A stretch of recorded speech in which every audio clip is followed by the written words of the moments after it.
Sky Blue Fans TV. For the fans, by the fans.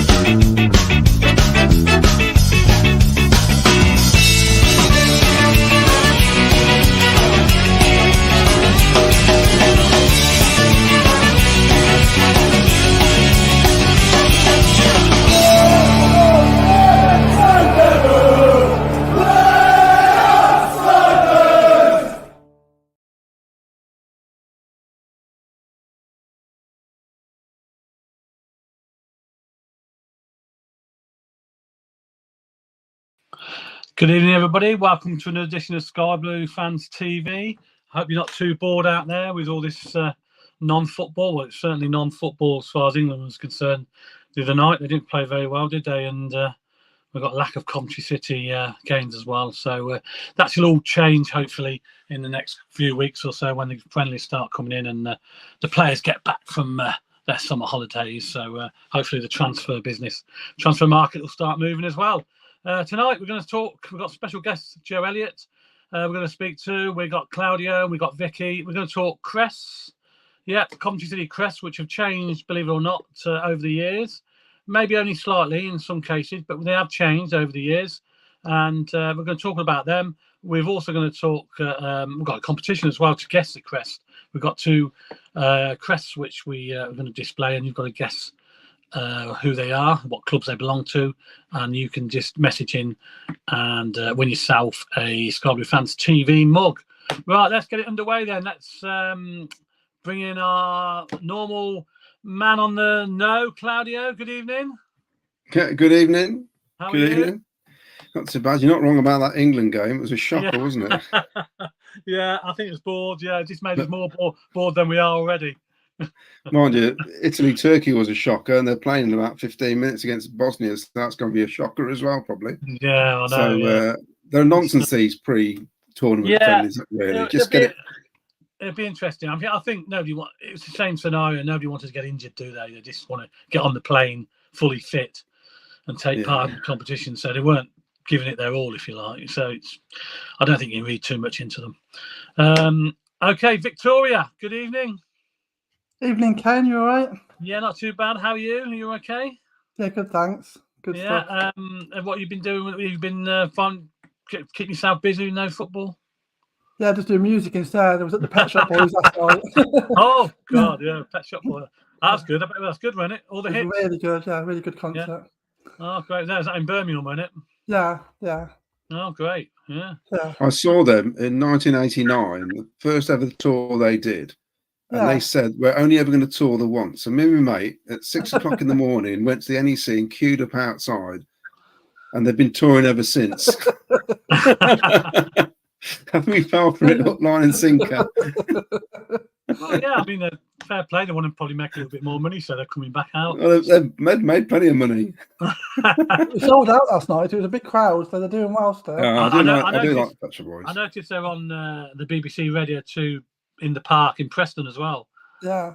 Back in September with all the 80s groups as well. So they're in there. So that'd be interesting. Okay, tonight's special guest, Joe Elliott's here as well. Good evening, Joe. Hi, Ken. Good to see you all. Yeah, good to see you all, mate. Looking well. I just want to say, just before we start, I just want to send our best wishes out to CJ, who's not been very well lately. He follows England here, there and everywhere, and he hasn't been well lately. And I know he listens to the show a lot. So get well soon, CJ, and hopefully you be okay and be able to get out to the Euros. But I know he hasn't been well lately, and he does listen to the show. So we all send our best. Well soon, CJ. Yeah. Okay. Right. Tonight we have got a competition for you. We're going to try and guess the two crests I'm going to put up in a moment. So you can send your messages in with the crests, who you think they belong to, what club you think they belong to. We're going to talk crests in a short while after we spoke to Joe. Coventry City crests over the years, how they've changed, which they have changed, believe it or not. Maybe only slightly in some cases, but they have changed. I was quite surprised how many changes there was, to be honest, but there was quite a few. Yeah, so there has been quite a few. So we've got a competition as well.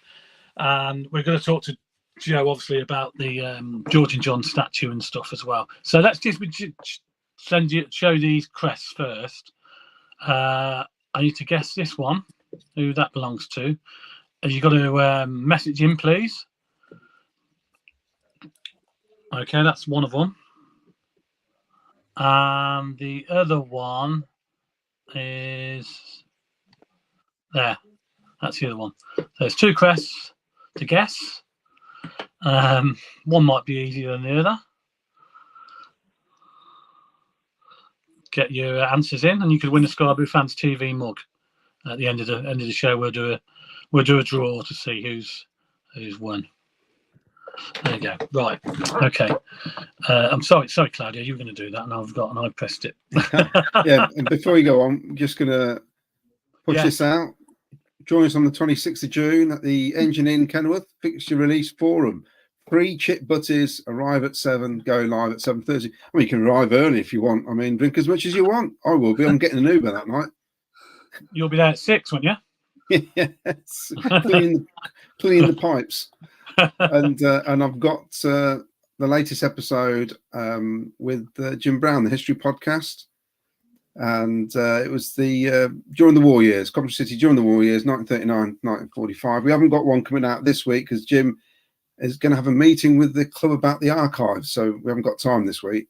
But the following week, we're hoping to get somebody on who went to Europe with Jim in 1970-71 to Bayern Munich and to Bulgaria. So we're talking about, that's the first season I went actually, 1970-71.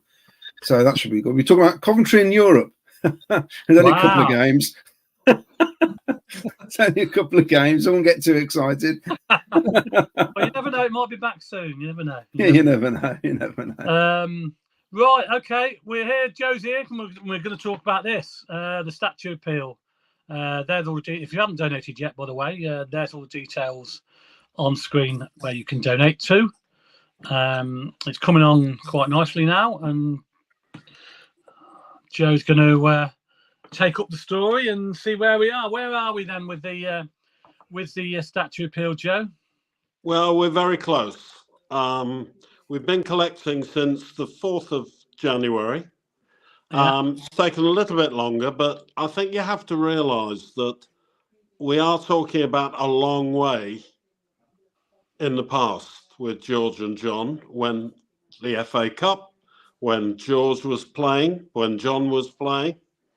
But it is absolutely essential that this is a absolutely 100% piece of history for the football club. And you talked there, Claudio, about the collection of history that Jim and Lionel and yourself and a few others are sorting out at this moment in time. It's incredible that the archives of Coventry City are so spread out at the moment. They need to be in one place. But it's all part of the history. It's all part of what we all do around the club. It's like the memorial gardens. It's like the Jimmy Hill statue. You know, it's up. This is fan driven, and this project for the statue for George and John has been fan driven. And we're now at 185,000. We're going for about 200,000. So we're very, very close. And what I really like to see now is the fans, the younger fans, chip in with a £5 or £10 or 20 quid, just so that they can feel part of it.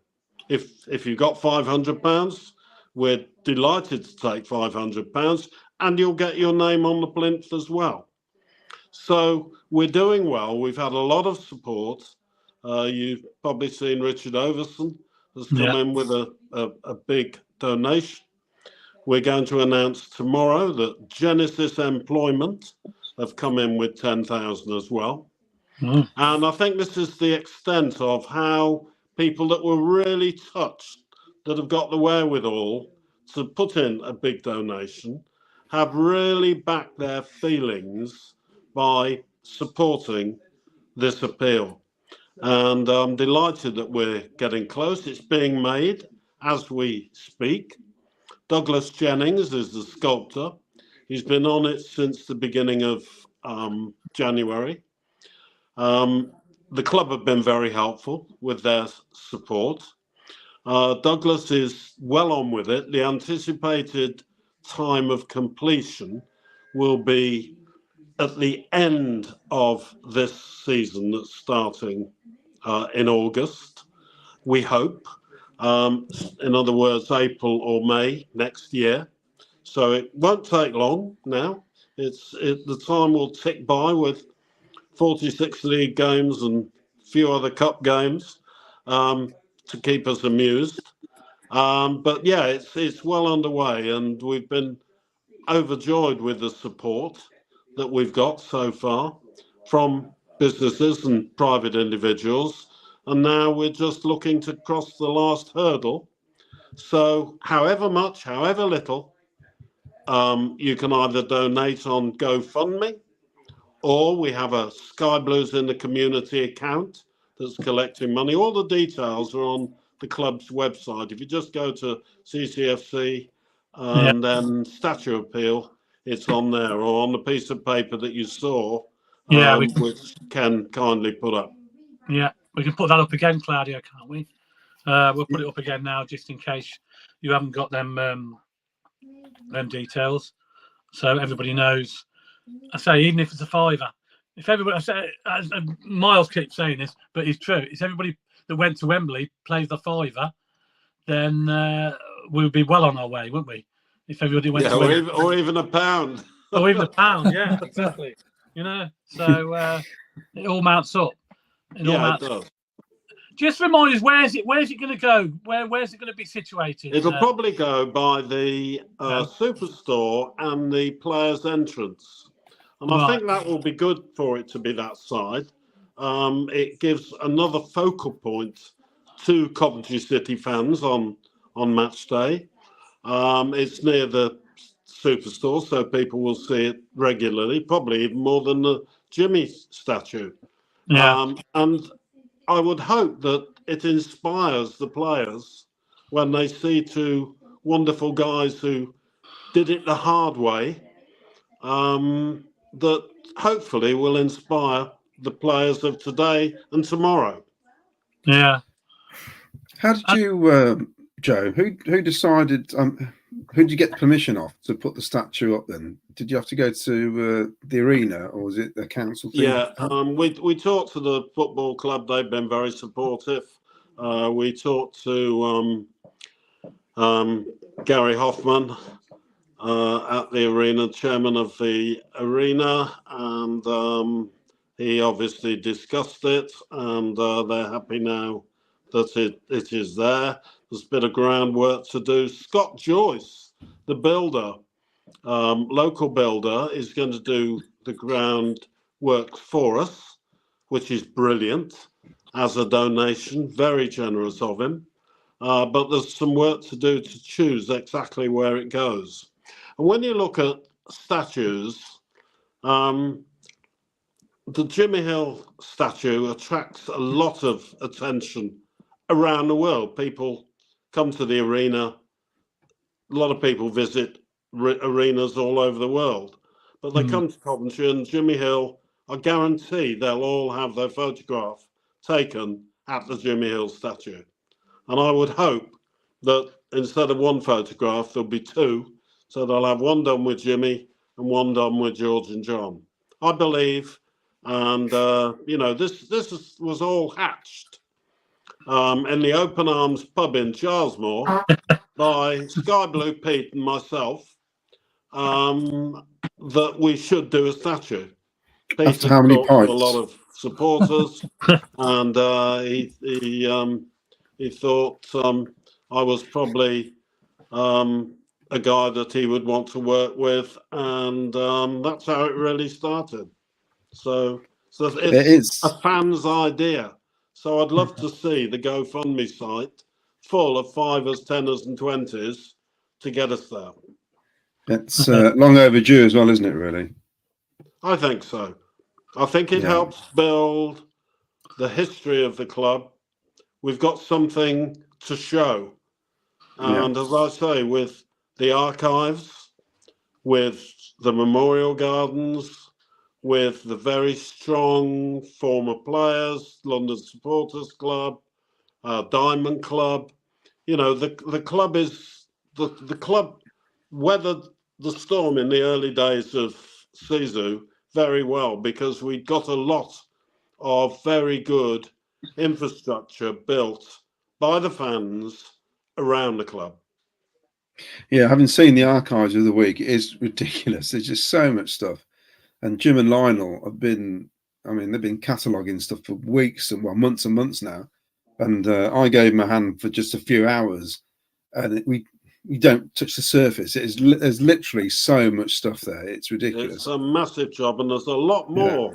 Yeah, I don't think they've touched the stuff that Coventry Transport Museum have got in store as well. So it's, I mean, we do need a museum in the end of the day, don't we? Somewhere there needs to be a Coventry City Museum. Yeah. Well, I would hope there's a little area somewhere at the CBS Arena that just might fit. I'm sure there's got to be somewhere that we could do that. I will just ask you a few questions, Joe, about when you previously on the board of directors, because we're going to be talking about Club Crest, and obviously we've got new kits coming out very shortly. And we're discussing before the programme started that you were an associate director from 1993, and then you became chairman in 2002. Is that correct? No, I joined the main board in 2002 and was chairman in 2007. When sadly Mike McGinnity was ill and Jeffrey wasn't too good either. And Sir Derek Higgs said, "Would you like to be chairman?" Completely out of the blue. So my question to you is a very tough time, because we were going into administration, there was no doubt. And there was all sorts of stuff going on. And it was a very, very stressful time, but a time that I was very proud that to be involved and to actually get the job done. So the club continued in the same way. It was full of issues such as Mandrick at Leicester then wanting Ian Dowie during the period that we were just about to do a deal with Sisu. And of course, sadly, I had to say to Ian, you know, can't do this because I am selling a football club as it is, in the state that it is, with you here as manager, which he was very understanding. But it was, it was a difficult old time, but I was very happy on the 14th of December at about 6 o'clock in the evening. And you may remember my phrase, the clock was ticking. Well, it bloody well was ticking, I can assure you. It was touch and go.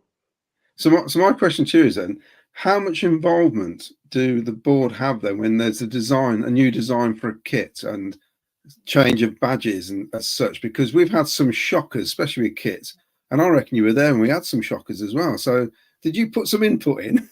Let me tell you that the decision of the board was normally a tick box exercise, because the commercial director, the shop manager would normally put 2 or 3 in front of us to have a look at, and we would then choose. Now, I'm sure, and I can't remember the ones that went through our hands on the board between, 1993 and 2011, but I'm sure we made a few mistakes somewhere down the line, and I'm sure people will focus on which ones we did make mistakes with. But I think recently, the kits have been excellent. Oh, they've been brilliant. Good. In fact, you may see behind me one of my very great treasures, which is a George Hudson shirt, signed by George Hudson, my favourite player, with a picture of Jim Brown and George Hudson presenting it to me. So, it's, as I say, I think the kits recently have been very, very good. So were you at the club when they brought in that horrible badge? You know the ones I mean, guys, with the shield. And Terrible. how did that happen? Yeah, because there was uproar over that, wasn't there? Absolute uproar. Fans were going mad. Mike McGinnity liked it, Right. and as he was chairman, but it soon got voted out, didn't it? Oh God, yeah. He was a Baggies fan, wasn't he? Yeah. Well, there you go then. But a great guy, did a great job. But it was a difficult time for the club, and there were one or two decisions that weren't right, and that was one of them. But luckily, it didn't go through. I think they did do a bit of merchandise with that badge on as well, didn't they? Because they did. They're collector's pieces now. I think they are now. Yeah, if you've got something with that badge on, yeah. There weren't many. So if you got one of those awful things, it's probably worth a bit of money. So when you were, I'm sure you can tell us now because the time has gone. Was there any deals that we missed out on players wise, or we not almost had that you can tell us? Is there any that come to mind? Again, the board didn't. They very much left the player side to the manager and occasionally Richard Keys. I say that jokingly, bless him. But no, it was there again. I'm not an expert on football players. I love watching football, but it's certainly not my skill. And I always made the point that people that know what they're doing should be the decision makers. As long as the board were happy, that's fine. Yeah, because obviously in those days we didn't have a director of football and things like that, did we? I don't think we haven't got one now, have we? Have we got one now? Have we? Not really. I don't think a director of football. I think Big Ron went up he went upstairs, didn't he? And he was supposed to be, but then he didn't. Yeah, really, but did he? he was the last official. Yeah. I think these days even the director of football with the team that we've got behind the scenes that's looking at acquisitions, working with Mark Robins, I think works very well. I'm not a great fan of director of football. I think if you've got a good team looking at players, looking at opportunities of moving players as well, that's good. But the beauty of Doug King is the fact that it's a one-off, and he will make the decision. Yeah, I know Gordon, along with Mark Robins. I think Gordon Mill went upstairs, didn't he, for a season? And when Dave Sexton came in, then Gordon went to Leicester. I think he did it for a year, and he realised it's not for him. So it's a strange position. Shall I read some comments out, Ken? Yeah, I've got some comments. Yeah, let's go. Good piling up. Yeah. Yeah, Andy, evening all. We've got an evening from Mark Cunningham. Paul Hughes, evening all. Evening, Paul. Dave Saunders, another good evening. Gar 87, hi guys. I missed a few due to working away. Need to catch up. Not good enough, Jamie. Brian Kavanagh, evening, Brian. Great to see Joe on the show. Hi, Brian. Yeah, it's good. Great to have Joe put the time to come on. Wonderful. Mark Cunningham, our Crest, as it is now, is arguably the best in world football. Got some more. Scott Brownsword said it should be next to Jimmy Hill. Well, I don't think there's enough room there to put it next to Jimmy Hill. I don't know if there is there? And then Scott has said, then a statue for Mark Robins when he takes us to the Prem. You could dot them all around the ground, couldn't we? Yeah, yeah. We could have like a Mount Rushmore, couldn't we, coming out the side of the stadium? So Dave McGee, hi Joe and guys. This is a little odd, but I was able to get hold of Jimmy Hill's memorial statue prototype from the builder. Is this something I could give to CCFC Museum or something? Oh, Joe. Yes, maybe. I'm sure. And Dave McGee, my favourite crest is the current one, easily best one in the championship. So, should we start looking at some crests? Yeah, just reminded of the competition, Claudia. We've got a competition going on. Oh, but I'll let you click that in case I click the answers. Okay, we have got. Just a reminder, by the way, statue appeal. There's your details. if you have not donated yet, please donate whatever you can. Pence or pounds, they all add up. Yes, please. So, right, okay, we have got a competition going on. We just want to find out. There's two to guess. There's that one there. Name the club, please. And we'll get the answers coming in. I'm sure Victoria's got a notepad there. She can write them down. All the correct ones, anyway. That's assuming that I know the correct answers. And that one there, yeah, that one there. You know that, Victoria, don't you? That one. They're the two to guess. So you can win yourself the Sky Blue Fans TV mug if you get them two correct. So they're the two. That one and that one. Okay. Right. Okay. Claudio, let's go back into the archives with some of these. I like the first one. It's so easy to draw. If you ever had to do this one, there you go. Look, how easy is that? Wow. Now, a lot of the fans won't even remember or anything. They wouldn't be born, Ken. It's 1883. No.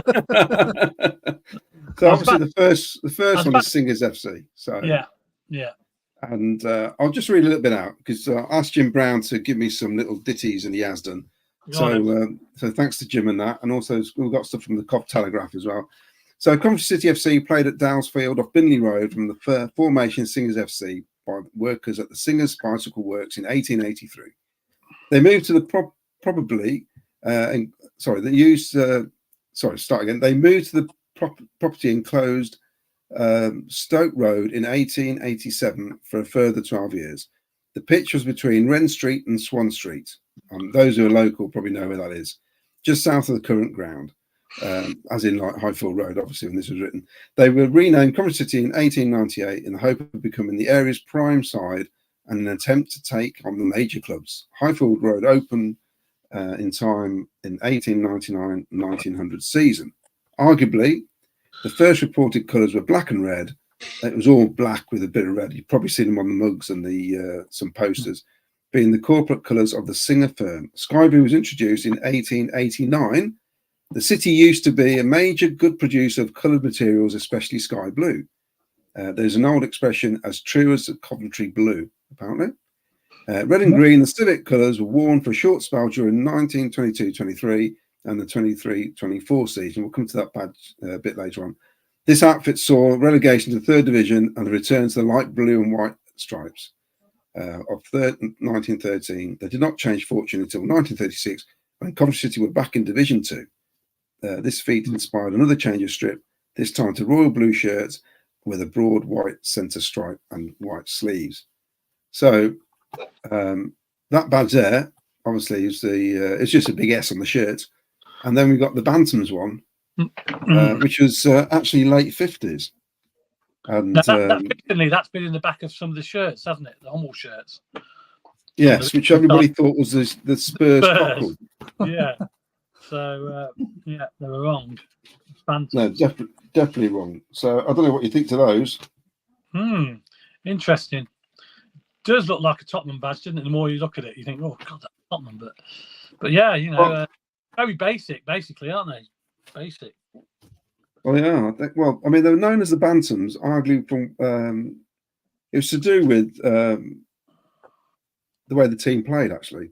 And the Bantams were renowned for being fighting birds.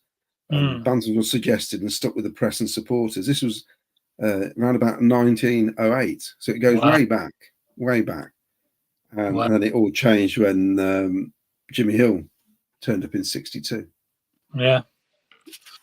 Wow. So we could rate them. I don't know if anybody is rating them. Okay, well, we can do. I'll give the S is very basic, isn't it? And it does look like a Tottenham badge, I suppose. So I'm going to give a 5 out of 10 for them, both of them. What do you reckon, Vicky? I'm not sure you can give 5 for an S, can you?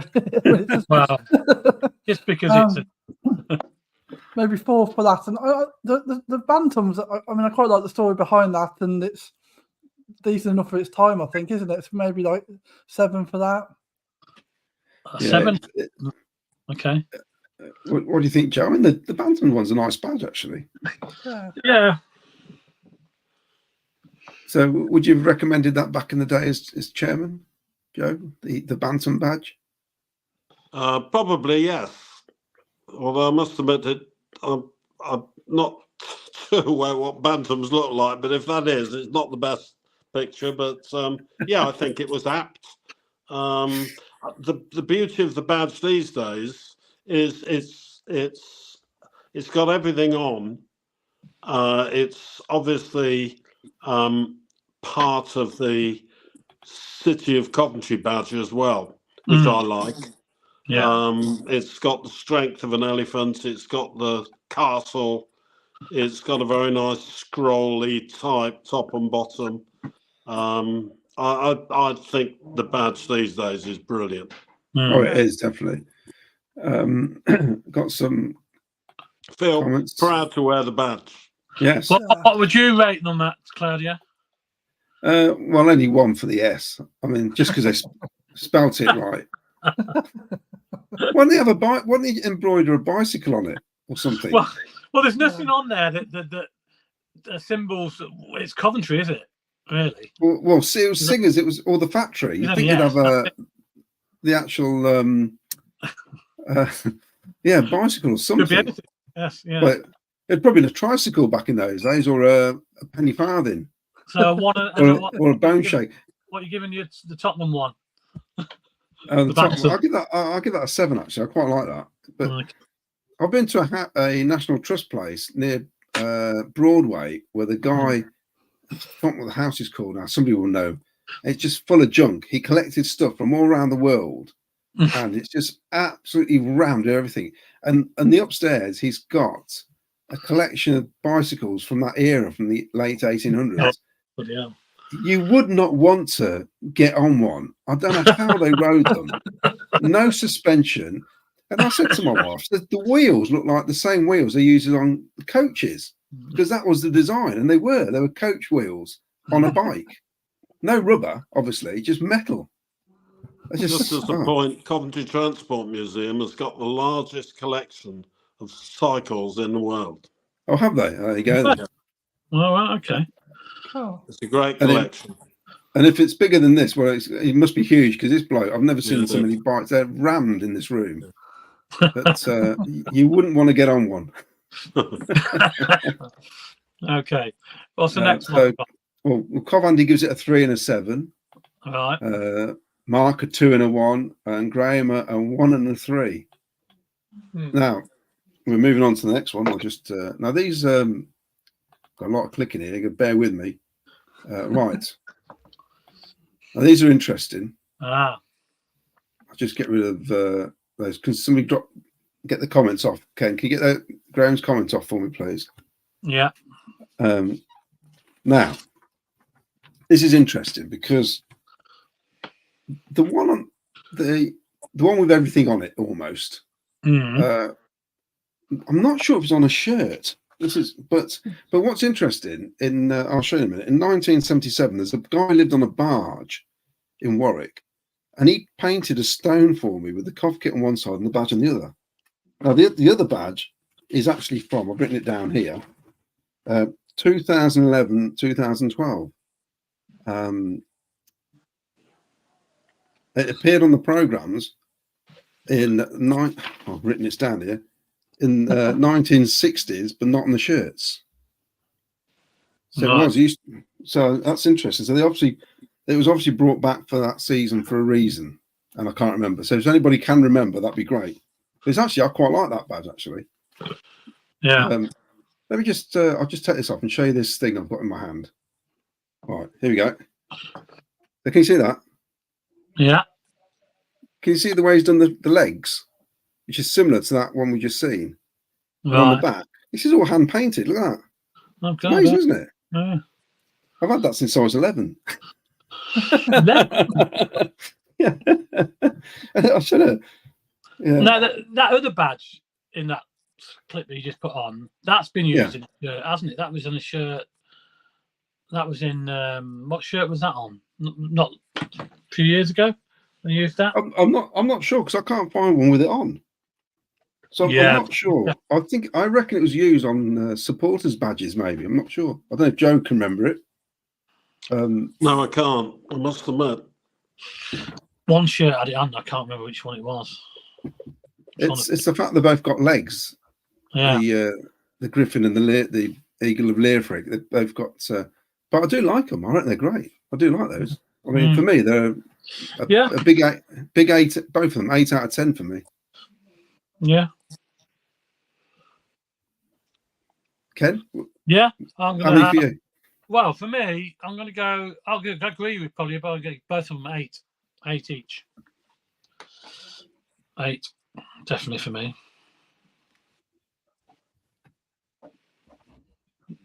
Vicky? I don't remember ever seeing the one on the left before at all. It's really weird. But I like it. It just feels a bit strange because it's so similar to how you sort of imagine the badge to look, but different as well. So I'm not sure what I think about that really. But give that a 6. And that one on the right, I definitely remember. I'm just trying to think where I've seen that. But yeah, that's like that. 7 for both, I think. Okay. And what did you give, Claudio? 2 8? 8 for both. Yeah, okay.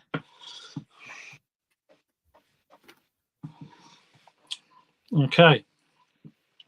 What's the next one?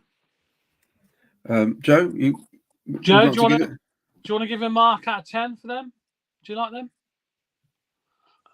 8 out of 10 on the left. 1 out of 10 on the right. Okay.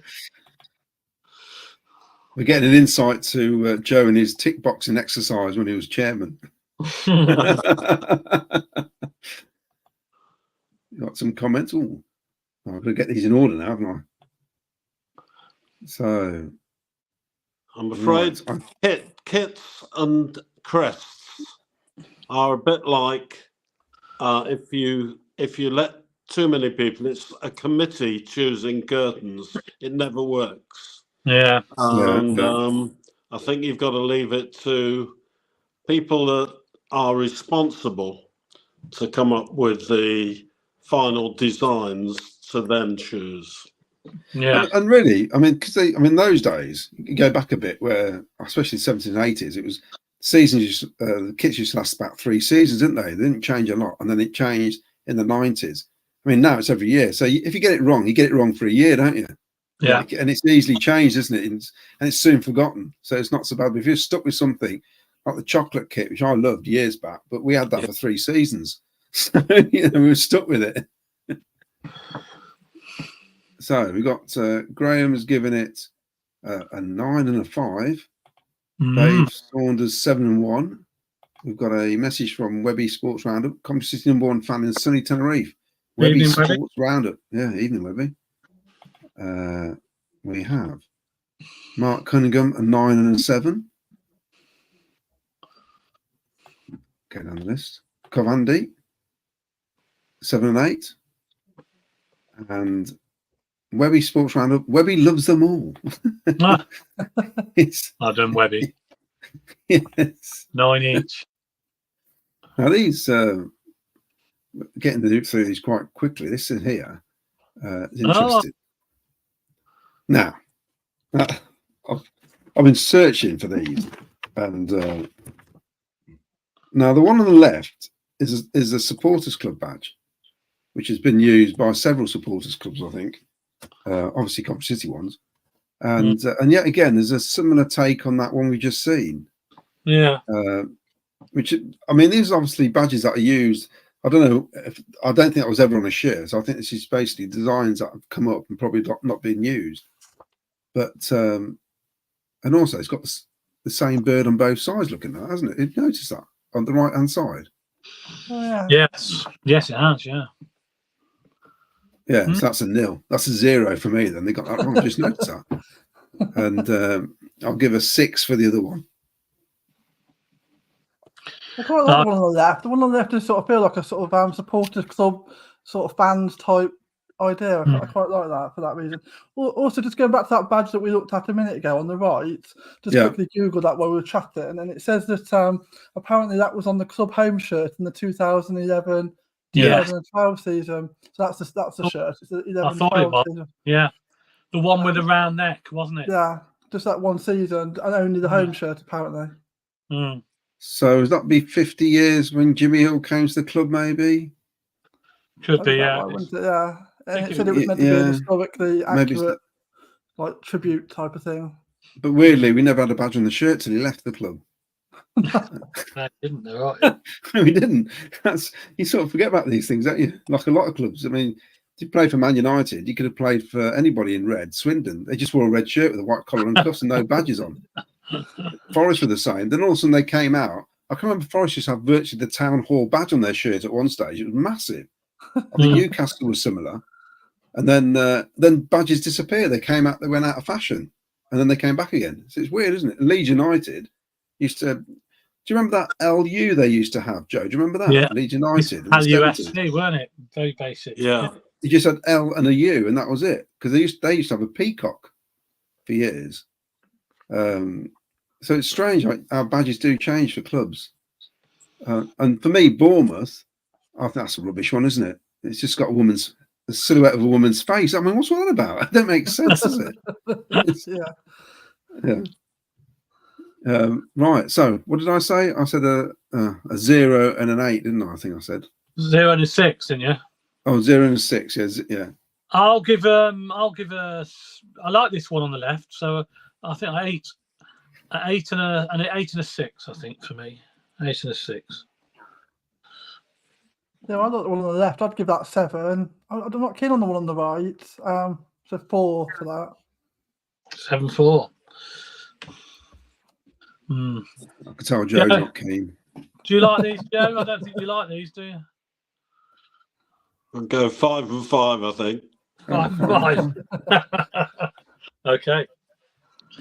So all comments are coming in. Right. Got a few more comments. Right. So Webby's gone for 9 each. God, 9 each. He's out in the sunshine, isn't he? Let's get into him. Scott's Brown Sword got both the football badges. Okay. Yeah, we'll show you them again in a minute, just in case you missed Dave them. Saunders 2 and a 6. Covandy 3 and 3. Webby Sports Roundup 9 each again. There we go. Joe, you're an absolute hero for CCFC.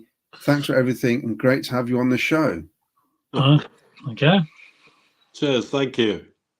If anybody wants to ask Joe any questions about his time at Coventry, I'm sure Joe will answer. Yeah. He's allowed to answer nowadays, aren't you, Joe?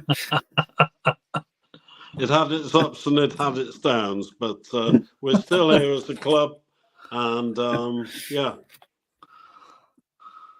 I missed the Diamond Lunch on Thursday because my wife's due an operation. I couldn't risk booking the day just in case she was having it then. Of course, she didn't, which I regret it now because I could have come to the Diamond Lunch instead. But I take it was another good afternoon. It was brilliant, absolutely superb. Great meal, great company, over 200 people. Patrick Sufo was brilliant, absolutely brilliant. Told a great story. And the other guest was Rob Gurney. Oh, wonderful. Who was tremendous. So, yeah, it was a really good day. We also did a little bit with Pete Chambers on his award as tourist superstar. Yeah. And Ray Stevens did a little bit on D-Day. Oh, brilliant. If anybody knows, Pete Chambers won the award for the Two-Tone Museum, isn't it? The Coventry Music Museum. Yeah. Yeah, that's right. Yeah. Another fantastic visit. What a fantastic place. Yeah, we went down there and we did a show. Me and Miles went down there and did a little bit of a recording down there last year. It was great. Fantastic. Do you know the date for the next one? The Music Museum and the Two-Tone Village have both donated 500 quid each, very generously as well. Oh, okay. That's good. Do you know the date of the next one? Sorry? Do you know the date for the next Diamond Lunch? Yeah, September the 19th. All right, I'll put that in. She can't have her operation then. No, because I went to my very first one a couple of months back. I loved it. It was great. Really, really good afternoon. Yeah, they are good. Very good. Yeah, I might get an Uber for the next one. It's, yeah. I'm still waiting. I can't. The years are taking too long to pass by. I can't wait till I've been there long enough to be able to go. Well, it's great because I bumped into Yeah. Ralph Wiggins, who's normally on the Yeah. show. Obviously Dave Kay, the Mad Hatters were there, and Yeah. the usual crowds, and lots of people you know. And as soon as you walk in, you Yeah. recognise people straight away. There's a woman I hadn't seen for years from when we lived in Bubbenhall, and she must be, I think, got to be late 70s, early 80s, has to be. And I've not seen her for a good 20 odd years. And they used to sit in the upper tier of the West Stand front row for years and years and years. And I hadn't seen her for years. So it was brilliant. I loved it. Absolutely loved it. Yeah. And you're right, it's a Joe. great, It's great good food. afternoon. For what you pay, it's a really good afternoon. It is well worth the money. Good of you to say that, Claudia. It's the committee worked very hard putting them together. Yeah, well, I didn't know what to expect, and I walked in. I thought, "Oh, this is like a wedding reception." This is a bit. I'm glad I've got my shirt and tie on, and I behaved myself. Graham Cockerell, I love the badge. I got one 10 and 8. That was Mark Cunningham 7 and 7. Yeah, Jamie noticed it. That last one had the same bird on both sides as well. Webby Sports Roundup. My first game, April the 8th, 1969. Cov 2, Man United 1. I lived in Gloucester at the time. Georgie Best all played my team since 55 years. Wow. Cool. It was, what days. Dave Saunders, the castle looked like. The castle looked like a saddle. Saddle.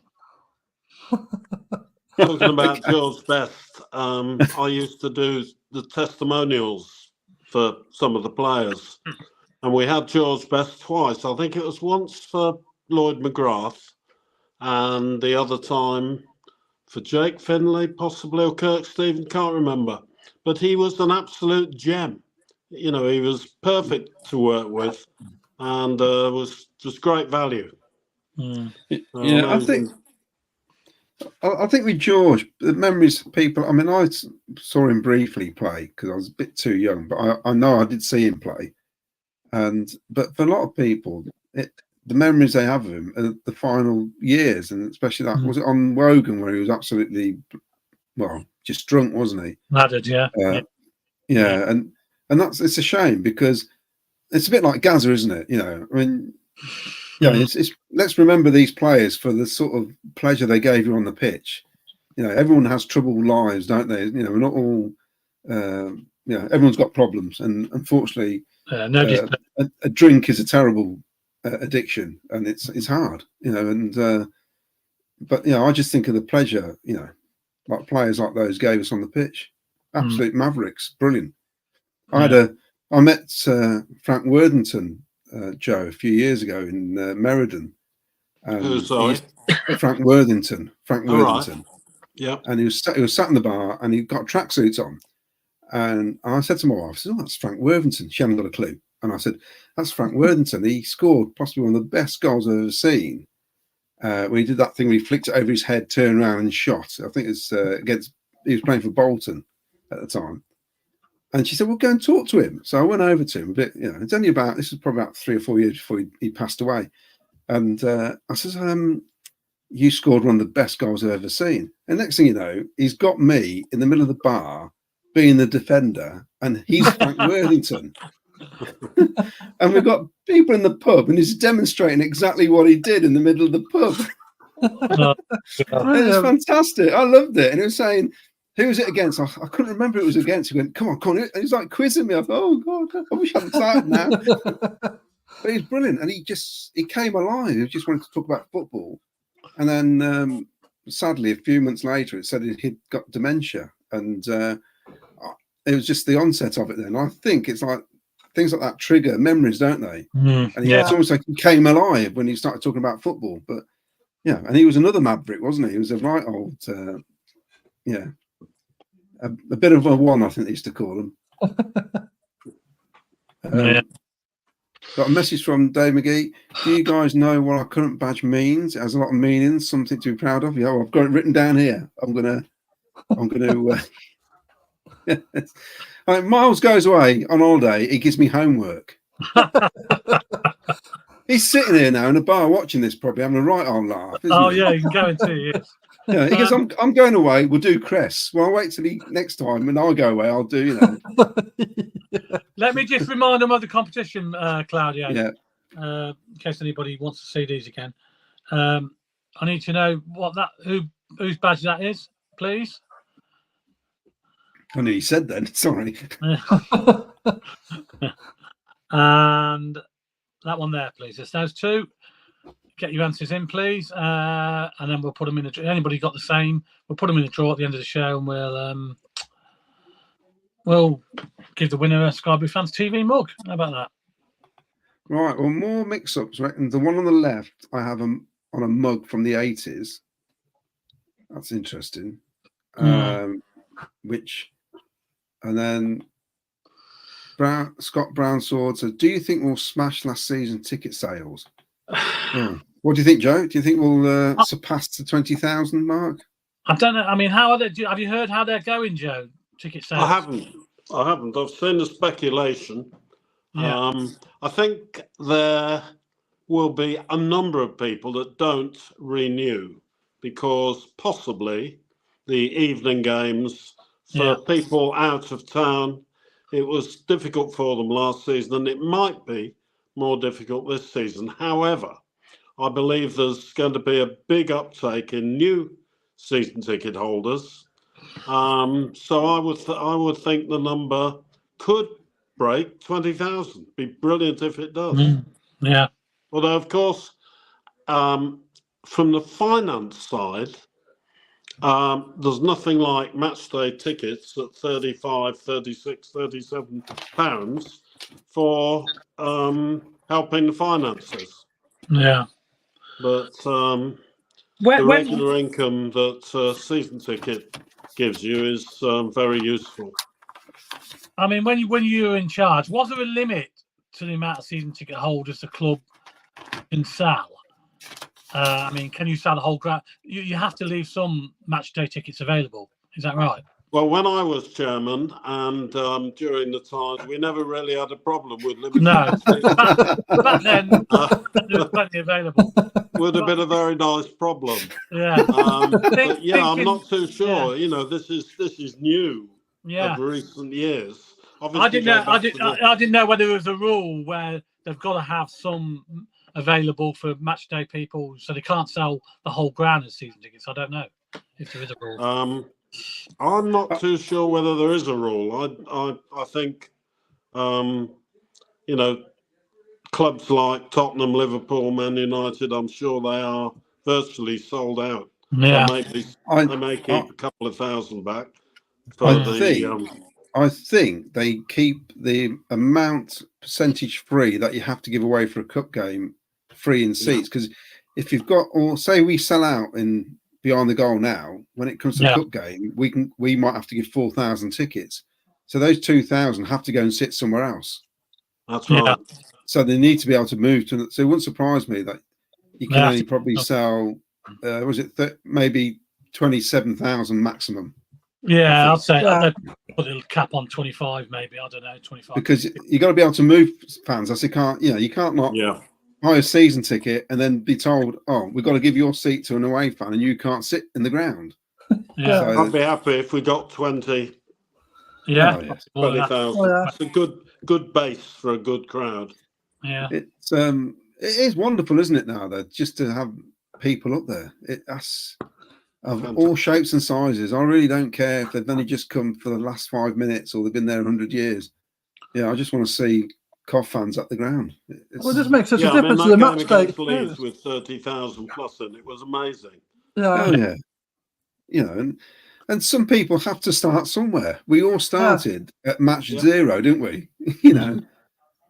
So Well, I've got a pal who started coming last season on his own. Then he bought his lad, and now he's just bought for the first time 7 new season tickets. oh, that's brilliant. Yeah. That's brilliant. I mean, it's nice to see so many young kids as well with the cuff tops on, walking around the city. Where years ago we used to see a lot of Man United, Liverpool, them sort of tops, Arsenal. You don't see many now at all. It's all cuff tops everywhere you go. That's right. Which is great. Even and outside of Cov, Leamington, Warwick, Kenilworth. Yeah. I mean, I'm near Berkswell, Borsal Common. It's ridiculous. It's like Very strong what used to be fan blue base all around now.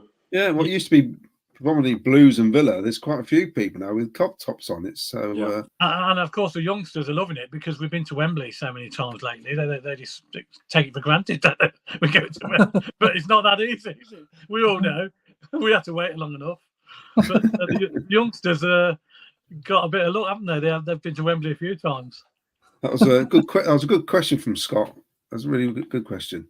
Webby Sports Roundup still got the programme. I met Joe in the box with David Boost. Good old Boosty. Oh yeah. What a great job he does with Sky Blues in the community. Oh, he does. We've had him on. In fact, we'll probably have him on again soon. He's been on the programme. We had a chat with him about his injury and how he's getting on and stuff like that, and his career. He's brilliant. And we'll probably have him on again. But he's a great guy. Yeah. Something I was chairman of. Very proud of it until Sisu bumped me off. Yeah. Oh, we don't have to worry about him now, do we, Joe? No. Webby Sports Roundup. Frank Worthington was in my pub in Tenerife. Top bloke back in 1995. The plough in Torviscas in Tenerife. Oh. I'll tell you what, I reckon Webby needs to invite us out there. We have to go out there and do a show. Oh, it might be there sooner than you think, Ken. I'm saying nothing. Great place to be. More mix-ups. Yep, sure. Sure, I am. Rattler. A bottle of Rattler. Yeah, Morris is on the cider. Oh yes. That's who it is. Of course it is. Mixed up. That's his secret name. Yeah, I'll get you back, mate. Don't worry. What can I pick him when I'm away? Something dread. Webby Sports Roundup. I had a Cov pub in Tenerife. It's not Torreviscas. 1994 till 1998. The Plough. I had Dion Dublin in, also Kevin Richardson, Dave Booth, John Williams, all of them. Gordon Strachan, absolutely magnificent. Webby, boom, he's happy. Webby's. Hold on a minute. That's the start of our downfall, Webby. He's always happy, Webby. And William was my first favourite player. I live in Blackpool after moving years ago, and this season, me and my son have got one. Wow. Fair play to you, Waddo. That's a hell of a trek, that is, it. Blackpool and back. I feel all right for the northern games, but the home games is a bit of a trek, isn't it? Webby says, you're all welcome. Ken might see you soon. Yes. Gar87, I live in Leicestershire and there's a fair few Cov fans near me. Yeah, I suppose you can easily tell the Cov ones, can't you? they got haven't got the 6 fingers. Oh dear. Right. Waddo, ask Joe if he knows Chick Farrelly. My granddad used to work at the club. Guy called Chick Farrelly? The name seems to ring a bell. It's the sort of name that does ring a bell, but I can't place him. But hi to Chick Farrelly. I thought I was going to say, do you remember Chick Farrelly? You sacked him when he worked at the car accessories place. Got a bone of contention now. I want to have a word with you, Joe. How much, talking about that, because obviously the FA Cup final, I believe you did say how much it would have cost to put Elliott's on the front of the shirts for the final. Well, yeah, Elliott's was on the front of the shirts in 85, 86. And it was great. really enjoyed doing that. And I thought, I fancy a bit more of this, because we went on at Christmas. They hadn't got a sponsor. So I said to George, I said, we'll do it. How much do you want? And it was that, you know, with no contract or anything. It was all done on a handshake. So we paid our money, and it was good. And I thought it'd be good to do a full season. So we were in there, and I think the cost then was about 20,000. But they really wanted a national sponsor.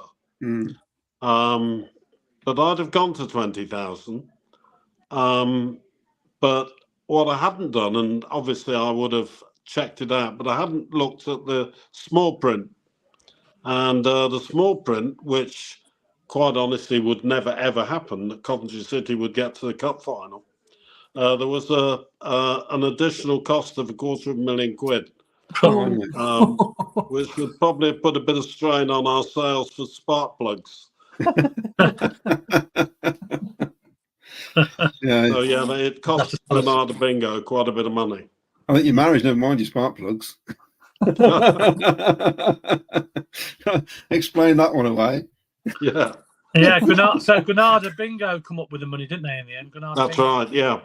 And didn't they have, it was TNT with the TNT were the overkit sponsor, yeah.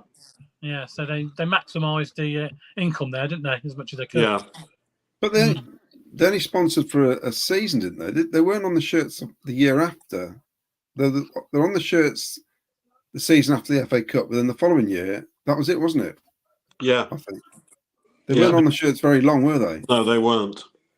I think they changed hands or something. I can't remember, but they weren't on for long. There was a question here from Mark Cunningham. I would like to ask Joe, how's his relationship with Joy Sapala and Tim Fisher? My relationship with Joy Sapala, well, she did come to the Diamond Club once. Oh. And I did have a few words with her. Very friendly words, of course. Oh. And she's a very nice lady. The problem was her lieutenants were the problem. Right. And there were people that were looking after the club that quite honestly weren't doing the best for the club.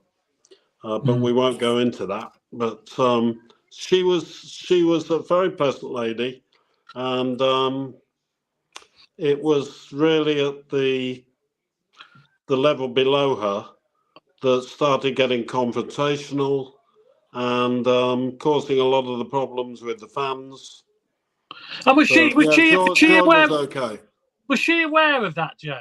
I mean, she must have been aware. I'm not too sure. In a lot of cases, in the early days, she took much more of an interest later on, and the problem was that Gary Hoffman, myself, and Ray Ranson, were trying to get it right, and then they brought in some other people who, certainly with the arena, we had a good working relationship with the arena and were very close to a deal. But then other people came in, started getting confrontational, wouldn't pay the rent, all this sort of stuff, and then it just got totally chaotic.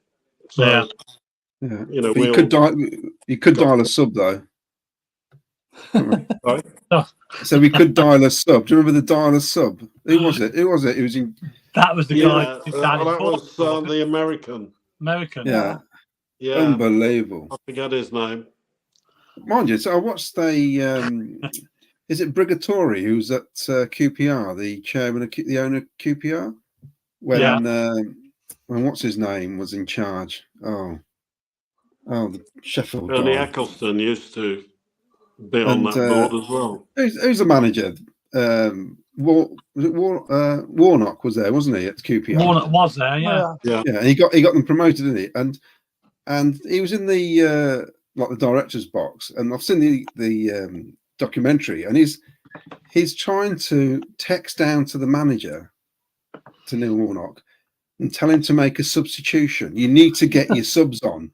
You need to. I'm thinking, I can't believe. I'm thinking, does that really happen? That you got the chairman texting the manager saying, "Get the subs on." Well, don't forget Kendall sat on the bench. Oh yes. Oh, yeah. Oh yeah. Yes. Yeah. What an experience that was for him. Oh, yeah. I think if you are, if you're in a certain level of power, you need to stay at that level of power and let other people below you do the work. Absolutely. If you employ, you can't. There's nothing worse than micromanaging anybody, and that's exactly what these people are trying to do. So Guys, I've got to drop off in a few minutes. Yeah. Okay. That's fine. No problem, mate. Yeah. Well, whenever you're, just give Couple us of minutes. Yeah. Okay. If there's any more questions, if I can do another plug. Yeah. We're doing pop on to GoFundMe. Yeah, we're doing another plug then while you're here, and Thank you. there you go. Statue appeal, anything will do. Pennies or pounds, they all add up. They do. We're very lucky. We're at 185k. We're looking for 200, so we're very nearly there.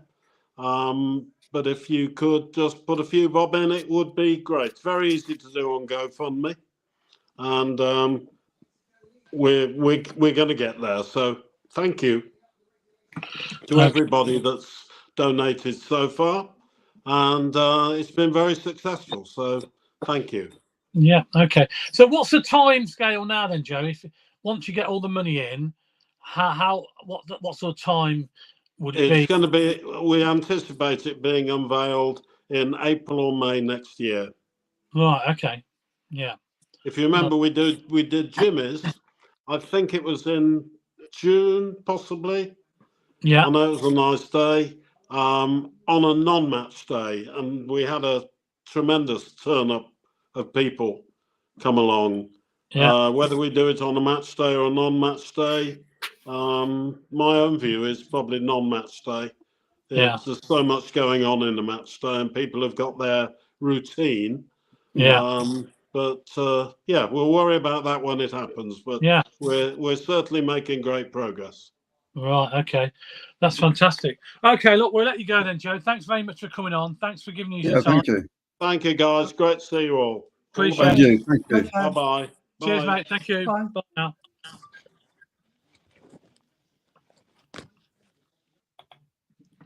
Right. It's fantastic, wasn't it? That was fantastic. Some great. It's great. Always answer the questions, and that's always the good part of having people who are no longer involved in the club as such. They can and he's got a fantastic history with the club, hasn't he, Joe? Yeah, it's the same with Dave Phillips and Gary Thompson when we've had them on, because they can just talk about stuff, and it doesn't matter anymore, does it? No. I'll just promote this then before we go to the next badge. Yeah. Yes.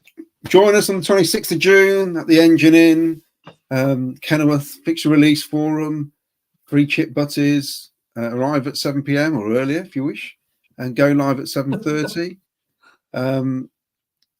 Actually, I mean, it's getting close because we've got 2 home friendlies now with Werder Bremen and Everton. I wouldn't bother me if you didn't have the first game at home, if that makes any sense, because there's nothing worse. We used to have all these friendlies away, didn't we? And then you get the first game and it's away. But I kind of think, because you've got a couple of friendlies beforehand, but I must admit, I would love a home match just to start the season. It would. Who do you fancy then for the first game? I think we're going to get Derby. Yeah, I wouldn't mind Oxford. One of the new teams that just come up, Derby. I think I've got a funny feeling we'll get Derby. But you see, if you remember last season, come to you in a sec, Vicky. If you remember last season, the fixtures looked like they were being handpicked by Sky, weren't they? It's a bit suspicious, but it's getting less and Leicester, Sunderland, Leeds, or Southampton and Sheffield Wednesday. It's like trying to build some clashes, weren't they, early on, I think? Yeah. I wish they can handpick them over Christmas so we don't have to travel too far. Like a few local derbies, but they don't tend to do that, do they? But you're right, Ken. Derby could be one, couldn't it? Could be like Midland Derby. We've got a bit of Derby County. We haven't played them for a couple of seasons, so it'd be nice. They'll have Burnley, Blackburn, won't they? The 2 Sheffield teams, Leeds, Sunderland. That's what it would be. You can guarantee it. It'd be interesting. So, who do you fancy, Vicky? First game? I want it to be away and somewhere that I don't want to go to because I'm away. Really? You're away again? She's got a packed diary, you know. Her diary's quite busy. And yeah, so I don't want it to be at home. I want it to be away somewhere that I've been to loads. I don't know, somewhere far. So where are you going in August? London. Oh, well, it could be a London game. Not so exotic that time. But QPR, yeah, QPR away on a Sunday. You could do the football as well, yeah. Yeah, actually, that'd be quite good. Yeah, so that good idea, Claudia. That's what I want. I want a London fixture that weekend. There you go. Perfect. Yeah. Luton, Yeah. Watford, that way. Right, where are we? We're on this one here. Let's just remind you about the competition quickly. Oh, go on then. Just in case I'll let you do it. I'll click the wrong one. Guess the club, 2 crests to guess. You can win yourself a mug. There's the first one. No one's guessed yet. I've got no answers at all. Haven't they? Oh. There's the second one. Just name the clubs, please. If you think you know what they are, write them down on the comments. Yeah, write them down in the comments, and we'll put you in the draw. You know, if there's more than one, or if you're the only one, you might win it. One club. There's one. There's the other. Okay. I'll give you a clue. No clues. No clues. No clues. No clues. Oh, okay. All right. I know you know them, but other people out there might not know them. Right, here we go then. Right. Now, someone's asking about what's the history behind the badge. I'll read this little piece out. Bear with me, it's a paragraph. So, now there's been lots of variations of the current badge. And I didn't really notice, so I was looking at some of my kits, and there are slight little variations, mainly on the Phoenix. Right. Yeah. So, what about the present crest then? The elephant in the crest with a castle on its back and the red and white cross on its side is a traditional symbol of St. George. A more elaborate version of the English flag, if you like. St. George was believed to have lived in the Coventry area. St. George got around. He was in Malta as well, wasn't he? I think he was in Milan. He was everywhere, this St. George. The elephant was a mortal enemy of the dragon, and because of dragon's favourite meal was supposed to be a baby elephant. St. George was the dragon slayer and therefore presumably hero to the elephants. When Coventry was chartered by the Crown as a city, it was given the elephant as its symbol. Witness the cross of St. George on its side. The castle on its back shows that the city was given royal permission to build walls. When the club changed its name from Singers FC to Coventry City FC, they included the illustrious design as the centrepiece of the club's crest. As for the birds, one is the phoenix and the other is the eagle of Leofric. Both were added after World War II. The phoenix has represented the recovery from the devastation of the Blitz, and the eagle to balance the phoenix of the new coat of arms. The eagle of Leofric is also depicted in the stained glass window of St. Mary's Guild Hall. Ken, who was Leofric's wife? Come on, you should know this. Mrs. Leofric. Vicky, can you tell me who it was? Leofric's wife? I don't know. Come on, think about it. Coventry. Whose famous wife is in Coventry on a horse? Lady Godiva. Lady Godiva. Yes. Right then. So these two badges. It's like a history lesson, you see. I want to know why the horse has gone to black from change colour. The what, sorry? I want to know why the elephant. Elephant. Yeah, elephant you mean. Did you say horse? I said horse. Elephant. Why is it black and then it's why did it change colour? I don't think there's a reason. I think it's just people just doing a design, Ken. This is what I was trying to find out, because the one on the left is 83 to 96. And if you look on, I've got the Raspberry Ripple shirt behind me. That's got that badge on it, and that's 92. And this one that I've got now, it's got the black the black elephant. Now, since 1996, it's there, the one next to it on the right. Right. Which is what we got now, isn't it? I think. I think is it just technology developing? Because is it just that we can do more now than we could? I mean, that's the one on the left looks good, but like quite basic, doesn't it? And maybe back in those days, the technology wasn't as advanced, and so possibly different colours and things like that. Whereas now, there's more of a free reign to do what you want. And of course, you got the green bit under the football as well, haven't you? Where you haven't got the one on the, I mean, that's just top badge. That's 10. Yeah. The one next to it is only, to me, it's only a 7 because it's that little spludge of red. It's rubbish, isn't it? That's like someone's gone, oh, what about the fire? Oh, no, I've got to put a dab in. It's a bit poor. It is a bit poor. So I'm going to go for 6 on the left and 10 for the main one. 6, 10. I'm going to go. Yeah, I'm going to give them 7 on the left, and then definitely 10. 7 and 10 for the one on the right. Yeah, 7 and 10 as well. I mean, people have said, haven't they? It's such a great badge because you look at it and you know it's us. You know what it stands for. Like we were saying, like the Bournemouth badge. You look at that, you think, what's that all about? Like, and what does it even mean to Bournemouth? Like our badge is just so descriptive and instantly recognisable as being connected to us, and I just think that's brilliant, isn't it? Right. Yeah. Let's have a look at these. We've got some more. Right. Here we go. There's Miles. Leeds home. Oof. No. Oh, he wants Leeds at home. I don't. No. We'll play them later on. And Judith is away again. Yeah, sorry. Right. So this is Scott's guess. We won't say if it's right or wrong yet. AS Roma and Bayern Leverkusen. Okay. Interesting. Gower 87. I think one is Leighton Orient. Interesting. Keep going. Covandi 9 and 10. Yeah. Graham Cockrell 9 and 10. Yeah, we're getting the high scores now, aren't we? Because Mark Cunningham, Vile and Vile and Wolves. We can't play Aston Villa, can we? Is that what he means? No, that's his guesses for the 2 badges. Oh, sorry. oh right, okay. 9 and 10. 8 and 10, Trevor Merriman. So these people know Ken. There's Jamie Godiva. Godiva. Yeah.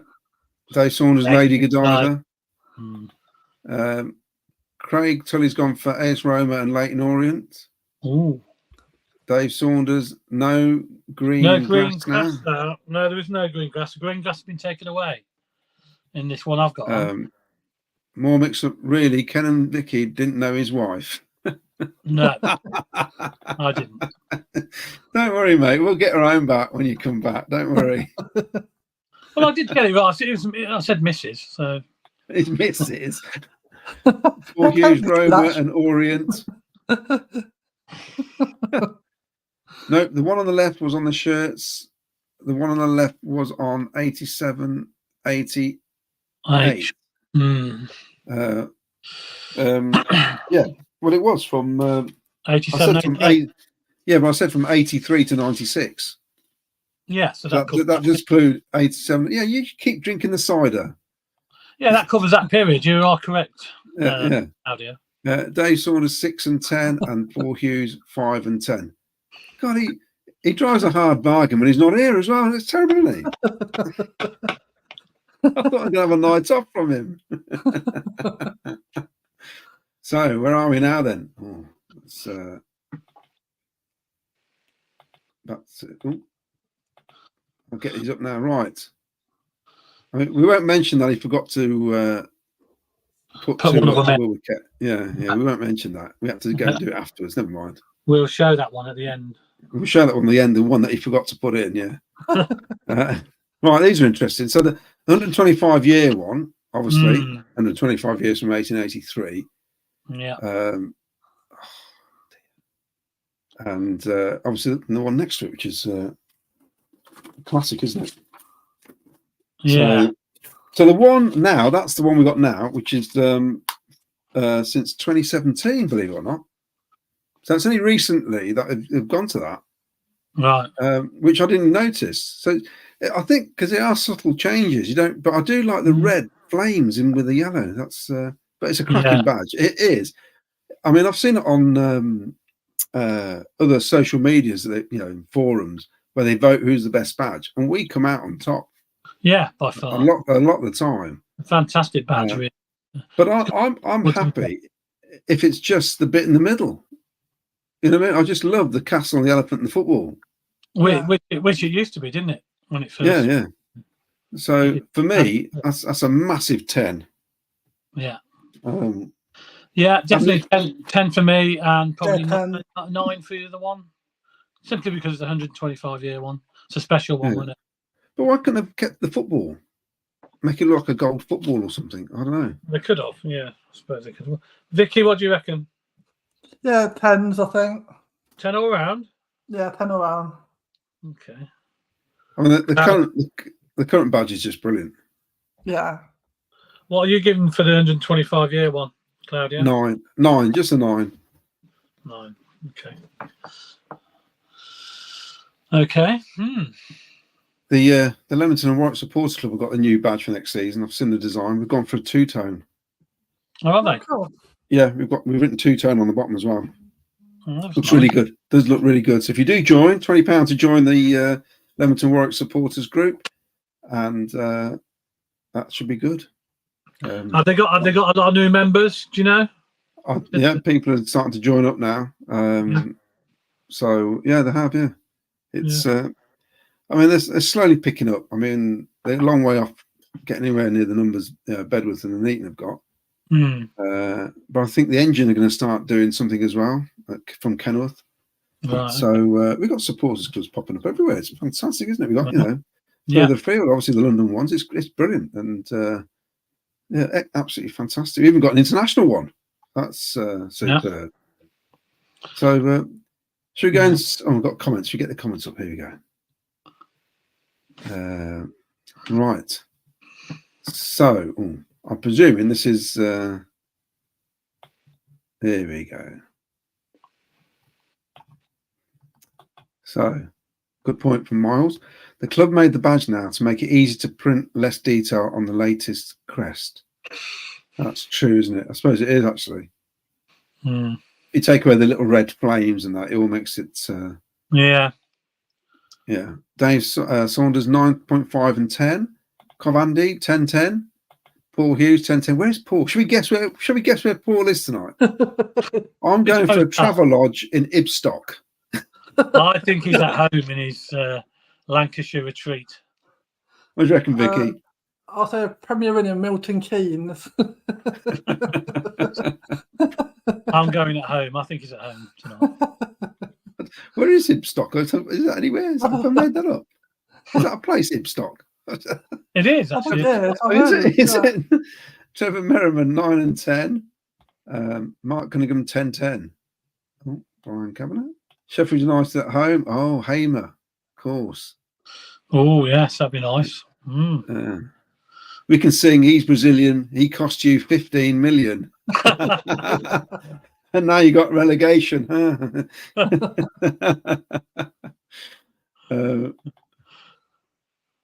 Graham Cockerell 3 and a 10.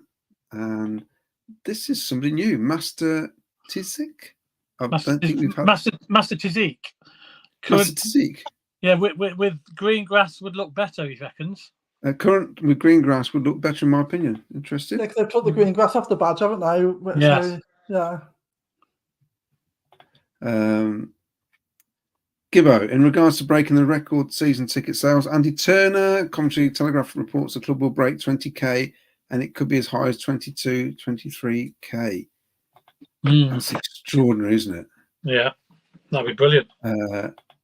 And it's crazy to think how quickly that's rolled as well, really, isn't it? Like, yeah. I mean, 6-7 years ago, you're sitting in a half-empty CBS, like you had a row to yourself, and now, or as well as a block to yourself, and now, like, it's just crazy how it's come on in just such a relatively short time. It's just great to go, and it just makes such a difference when you go up now.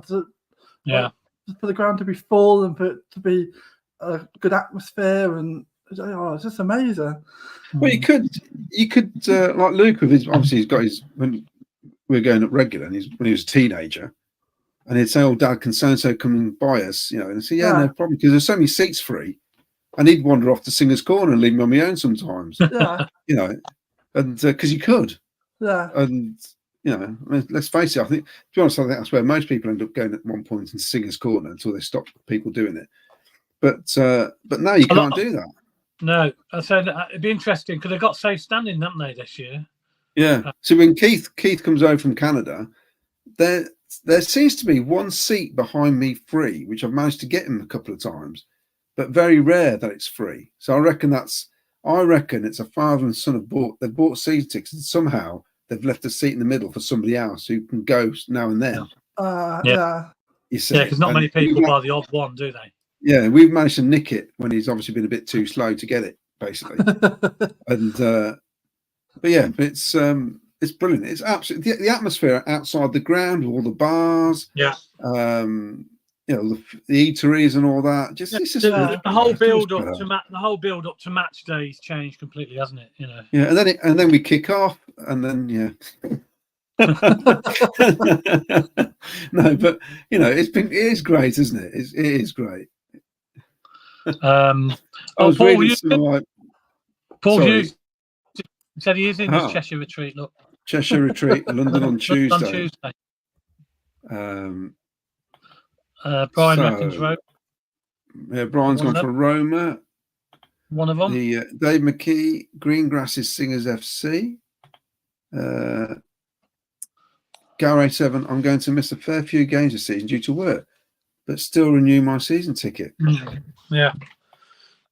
And Dave McGee, Claudio is correct. Atmosphere at CBS inside and out is magic. It does. It makes if you just feel like you want to go. And what happens is you end up going earlier than you would normally go in the past. Yeah, you do.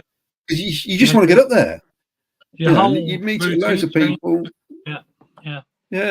I mean, because we used to obviously go down to Dillon's quite a lot, but a lot of the times we can't get down there because we spend so much time talking to people outside the ground now. And because you've got the bars there, you can just stay there, can't you? Yeah. There's a lot more choice now, isn't there? So yeah. Right, so we've got 2 more badges to come then, which we'll go down the list, shall we, Ken? I'll see if I can find them down here somewhere. All right. Here we go. That's the one Mars forgot to put on, didn't it? Yeah. We'll have words with him when he comes back. Right. So 90, the one with the Camera Principis. Yeah. Which means what's all that about? Prince's Chamber. That's to do with the Black Prince, Edward the Black Prince. Okay. You've got an association with Coventry. Right. So there's the elephant in the castle. Obviously, the green and the red is the colours of Coventry as well. But they wore that badge between 1922 and 1924. And they got the animal on top as well. Look. It's a cat, yeah. Now, I threw my paperwork on the floor, but there is a reason why there is a cat there, and I can't. It's on the floor now. Was that a question I was going to ask you? That was. I think it's to do with the. What's the cat doing on the shield? I think he's overlooking. Apparently, cats are very good at overlooking at things. It's basically watching out. That's so. And of course, now this is interesting because that is my favourite badge of all time. I don't know why. I just love it. But it didn't come in. When do you think it came in, Ken? Oh, what, the one on the right? Yeah, the first season they wore it. It was when the Admiral kit, weren't it? The 70s. It was a little bit before then. Oh, was it? So what, 68, 69? Yeah, 1969. Oh, okay. See, that's what it says. I said earlier that during the 60s, there's no badge on the kit. No, they just had a plain kit, didn't they? So what was the first badge we had on?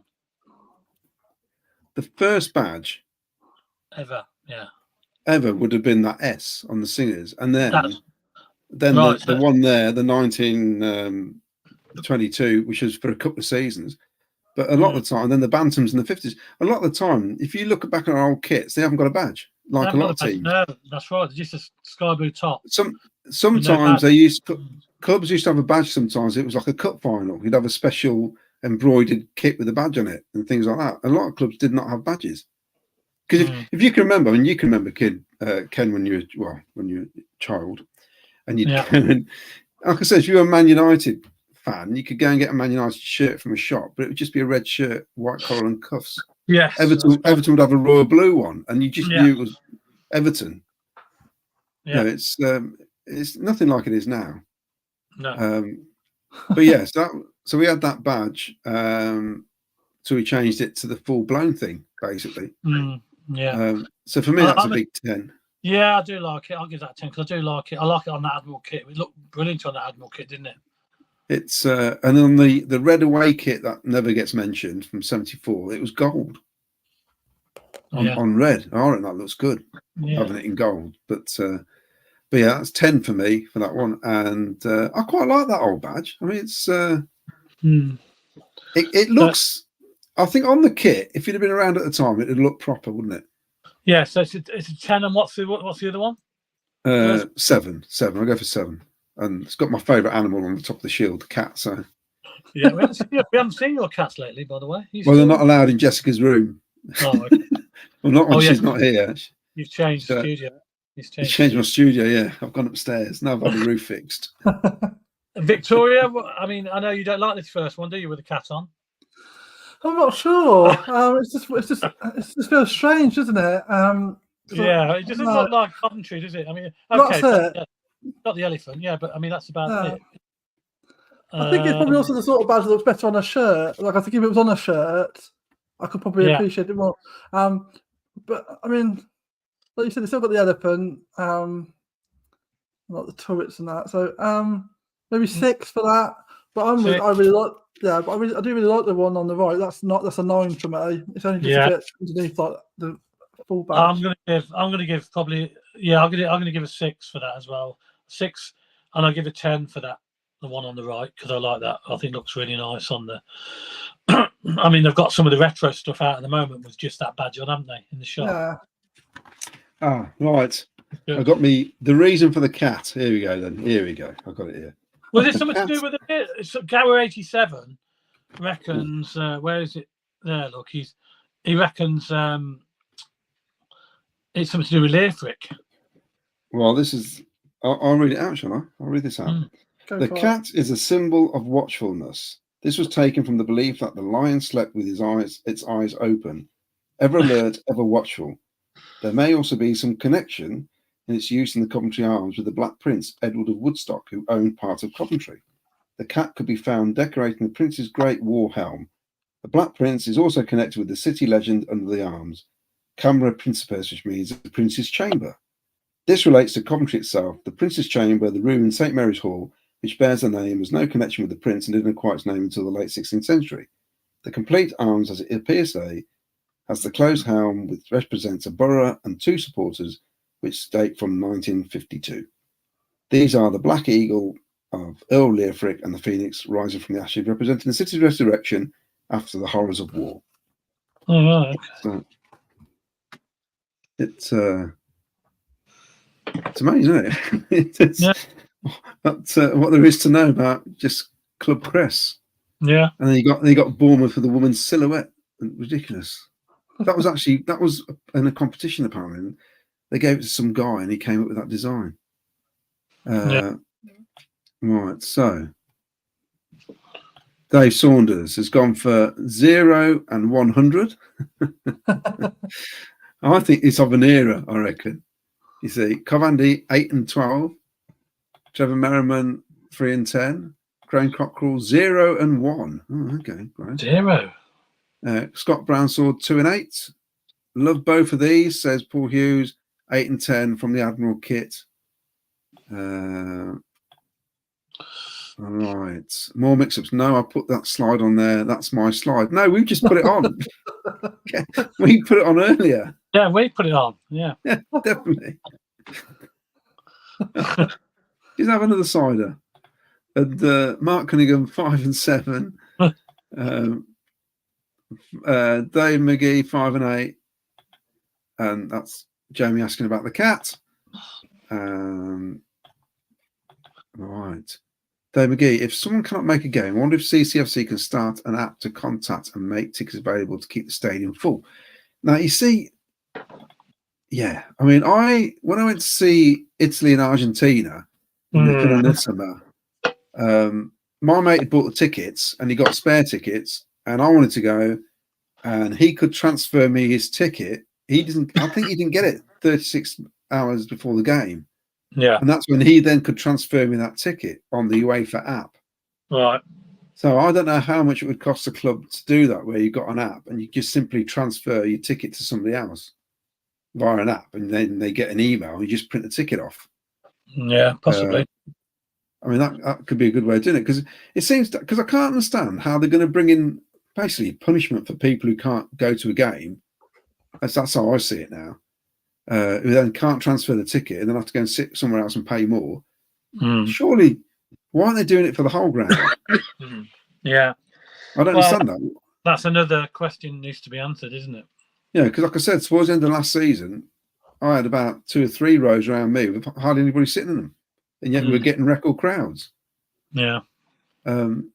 Also, if you're making one move out the family zone and half the stadium's full, where are people even moving to? Like, where do they expect people to go?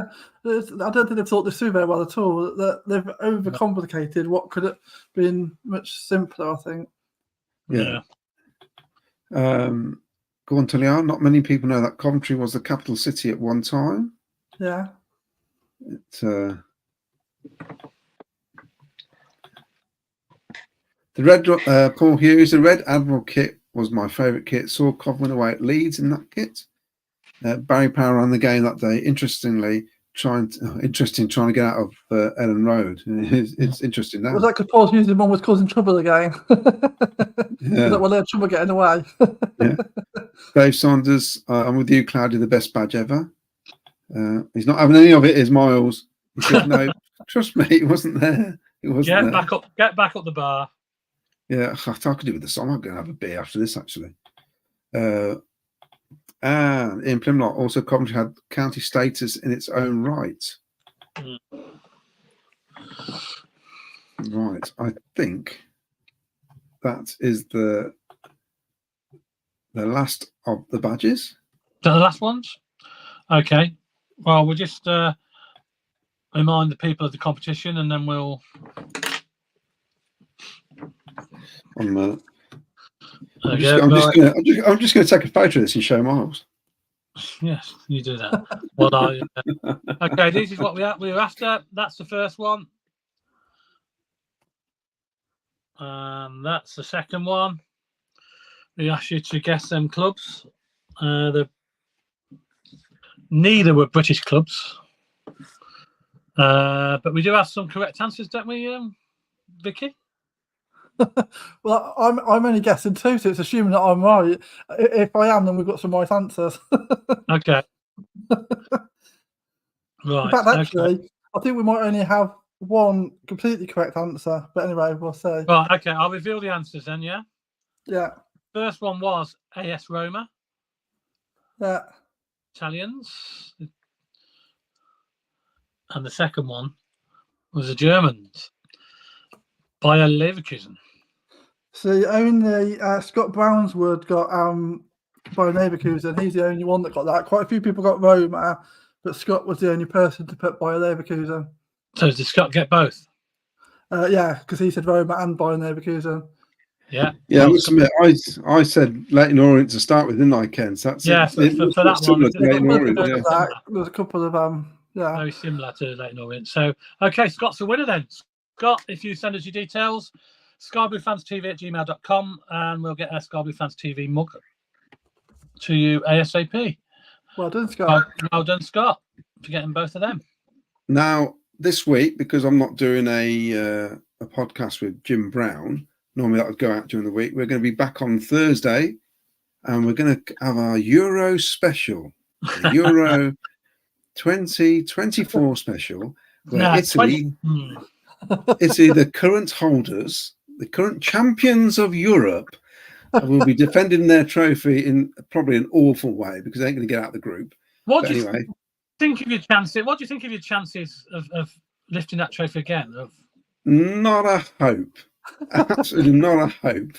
I can't see us getting out of the group. They might get out of the group because I think 3 teams can get out of the group. And the way England played the other night, they might not get out of the group. Oh, England will be fine. They'll get out of the group. They'll get out of the group. But we're going to have a prediction program on Thursday, and I'll try and work something out. And then if you want to, I don't know, maybe people predict their 1, 2, and 3 for the tournament. Yeah, or predict the group winners or whatever. Yeah. Yeah. We could do it bit by bit if we can. Predict the group winners. Don't go for seconds; it's too complicated. Just go for the group winners. Group And winners. we'll take it from there each week while the championship's going on. And then we'll keep an eye on that, and we might even put a prize in there to give away if everybody gets it right. So that's great. I mean, hopefully we'll while the tournament's on, we've got a couple of our fans out there. CJ hopefully will be out there, and Lee will be out there from the Northern Supporters Club. He's going to link up with us and give us an update live from Germany. So hopefully we'll get that sorted out with them, and then we can link up with them prior to some England games and get their feedback on the atmosphere, etc. Or if there's any issues out there with fans and people with tickets getting in and stuff like that, they can give us a lowdown. They're the people on the spot, so they'll be able to tell us what's going on. So it'd be interesting to get a feedback off them. So look forward to that. They'll be linking live into the program as well, so that'll be good. Both my daughter and my wife are out there at the time when the championships are on. Caroline's out there with the school trip for a week. Oh God, right. And my daughter's working out there.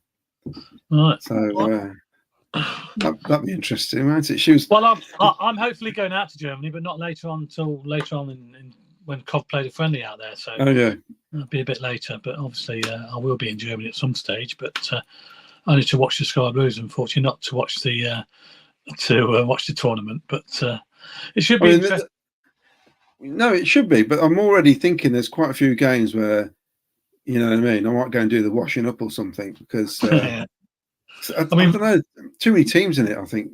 Yeah, we kick off with the hosts against Scotland, don't we? So that'll be interesting. Yeah, Germany, Scotland. So so Scotland's got a bit of an uphill task trying to get out of that group, but you never know. They might pick up a few points along the way. Germany's probably their hardest game, isn't it? I think any game for Scotland's hard. I don't think we can discuss that Thursday. I don't think they're good enough. No, that's it. It's just the players, isn't it? And just a reminder to join us, 26th of June, the Engine in Kenilworth. We'll all be there. All of us will be there. Fixture release day, exciting day. Who we're going to play first game of the season, who we play on Boxing Day, who we play at Christmas, who we got last game of the season, what's the running like towards the end of the season. We can discuss all that. And, of course, free chip budgets as well. So if you it's only a couple of weeks away, isn't it? Yeah, a couple of weeks away. Yeah. It's lovely at the pub. Me and Miles went down there a couple of weeks ago to check it all out, and you've been in there as well, haven't you, Claudio? So, I've been there quite a few times. Nice little Ted, pub, the landlord's a top bloke, so yeah, lovely guy. He knows his stuff. He knows Cov City. He runs a few coaches from there, and big Cov City fan. So he's making us welcome. So he's looking forward to us all going down there. So yeah, I'm looking forward to it as well. And also, tell us about your podcast. This is the latest episode during the war years, 1939 to 1945, the Sky Blue History Podcast with Jim Brown and myself. And of course, if you go on Spotify, they're all on there actually. So all the episodes. And we're going to be discussing, I think, hopefully next week, not during this week, coming the following week will be 1970-71. We're hoping to get Dave Smith on and not in the not too distant future and talk about the early Premier League years, the transition from the EFL to Premier League, how it all changed, and he's starting his career and all that. So that'll be coming in the coming weeks. Bit of a tricky winner, weren't he, Dave Smith? I remember him, Dave Smith. Yeah, I think nowadays he'd have played less games. I think we flogged him to death personally. Yeah. When he had a bit of a bad spell, Then he got a bit of an injury as well, if I remember. He was out for a few games when he injured. Yeah. He was just young, wasn't he? In those days, you didn't have the luxury of keeping somebody out of the team for 6 weeks to give him a rest. You just had to keep playing him. And he didn't have any. I think it was only one sub, wasn't it? Them days, was it one sub? One or two max. Yeah. So Scott Brown Sword says, "Cheers, lads," and sent his details. Cheers, mate. We'll get that in the post to you. Mark Cunningham, sorry I'll miss Thursday. I'm off to Mallorca Wednesday. Well, you have a nice time, Mark. Nice bit of sunshine. Thanks for a great show, guys, from David Keith. Thank you very much for tuning in. Yeah, and that's about it. We've gone on a little bit longer, as we normally do now. But thanks for Joe Elliott coming on. He was a fantastic guest. and keep putting them last donations into that statue appeal, because they're nearly there. They're not quite there, but they're nearly there. We can show it one more time, can we, Claudio? The details for the statue appeal. Can we? I've just scroll all the way down a minute. I've got it in here. I'll get it up. Yeah, so there we go. There you go. There's the account details. Get pennies or pounds. They all mount up, and they're not quite there yet, but they're nearly there. Get one final push to get that statue for George and John at the CBS Arena. And as Joe explained, it's really, really, really looking forward to actually getting all that sorted and done. So that'd be fantastic. Thanks, everybody. Thanks, Victoria, for coming on as normal. You're not here Thursday. You're off on your travels again, aren't you, Thursday? Unbelievable. I'll see you in a few weeks. Yeah, I'll be here Thursday because I'm on early. She's definitely money laundering or doing something. Someone's not right. You haven't got a nail bar or Turkish barbers on you. All I say, you can enjoy life to the full. Enjoy life to the full and get out there when you can. I'm all for it. Why not? And thanks, Claudia. I'll be here. You'll be here Thursday.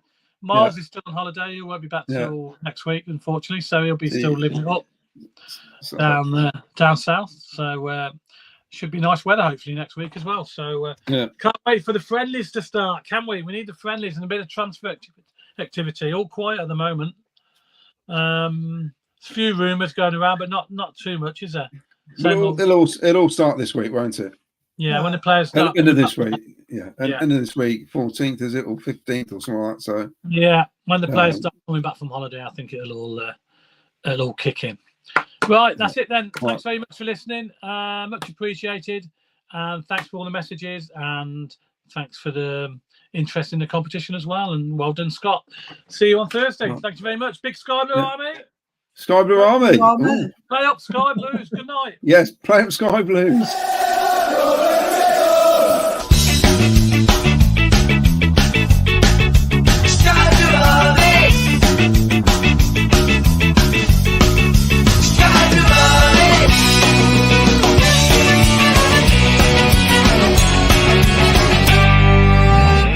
Sky Blue Fans TV, for the fans, by the fans.